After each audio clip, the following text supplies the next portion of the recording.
Peter Pan by J.M. Barrie. Chapter 9. The Never Bird.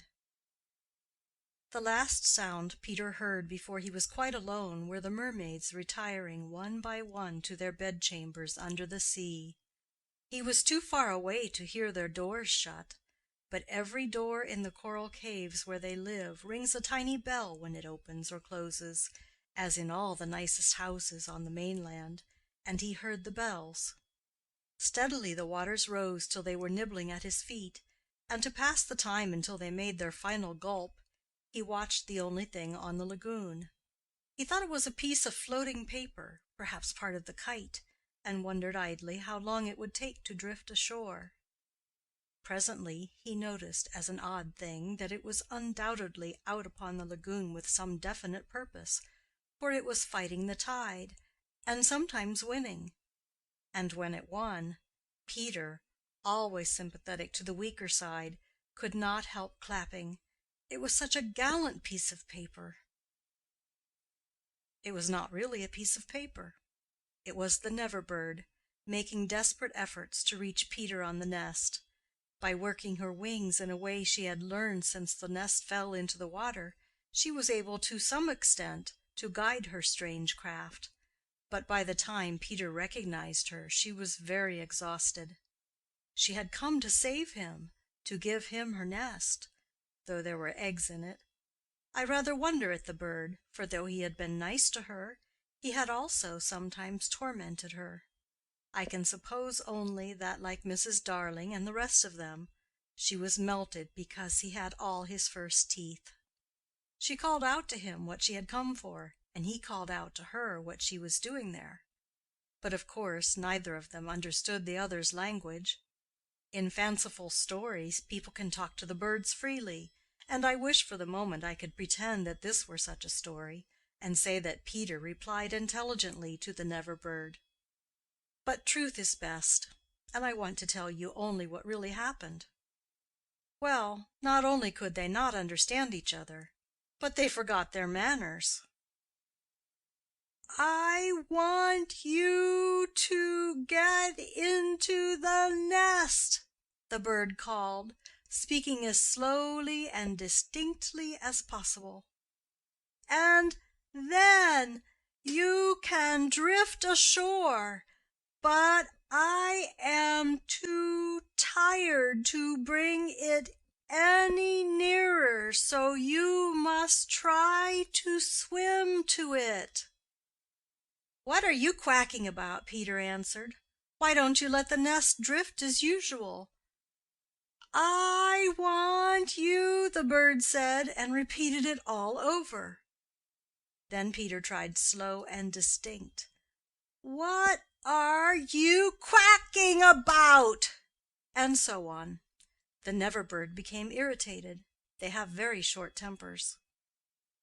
"You dunderheaded little jay!" she screamed. "Why don't you do as I tell you?" Peter felt that she was calling him names, and at a venture he retorted hotly, "So are you!" Then rather curiously they both snapped out the same remark, "Shut up! Shut up!" Nevertheless the bird was determined to save him if she could, and by one last mighty effort she propelled the nest against the rock. Then up she flew, deserting her eggs so as to make her meaning clear. Then at last he understood, and clutched the nest and waved his thanks to the bird as she fluttered overhead. It was not to receive his thanks, however, that she hung there in the sky. It was not even to watch him get into the nest.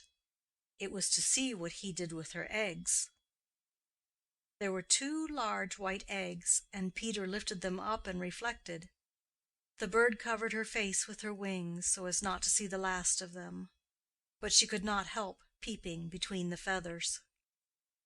I forgot whether I have told you that there was a stave on the rock, driven into it by some buccaneers of long ago to mark the site of buried treasure.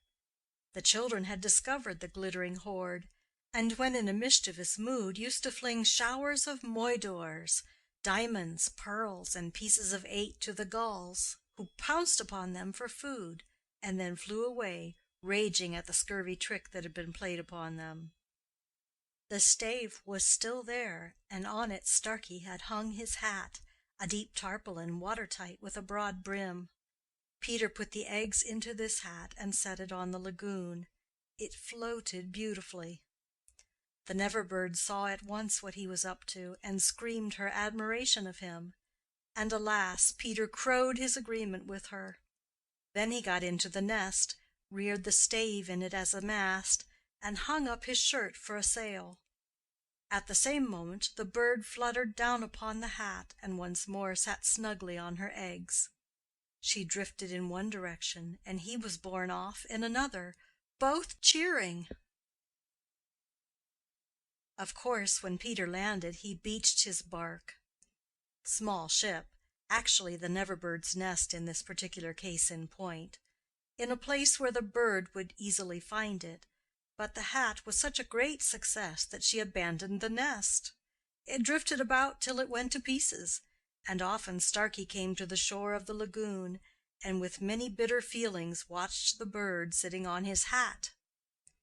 As we shall not see her again, it may be worth mentioning here that all Never-birds now build in that shape of nest, with a broad brim on which the youngsters take an airing. Great were the rejoicings when Peter reached the home under the ground almost as soon as Wendy, who had been carried hither and thither by the kite. Every boy had adventures to tell, but perhaps the biggest adventure of all was that they were several hours late for bed. This so inflated them that they did various dodgy things to get staying up still longer, such as demanding bandages. But Wendy, though glorifying in having them all home again safe and sound, was scandalized by the lateness of the hour, and cried, "To bed, to bed!" in a voice that had to be obeyed. Next day, however, she was awfully tender, and gave out bandages to every one, and they played till bedtime at limping about and carrying their arms in slings. End of Chapter 9.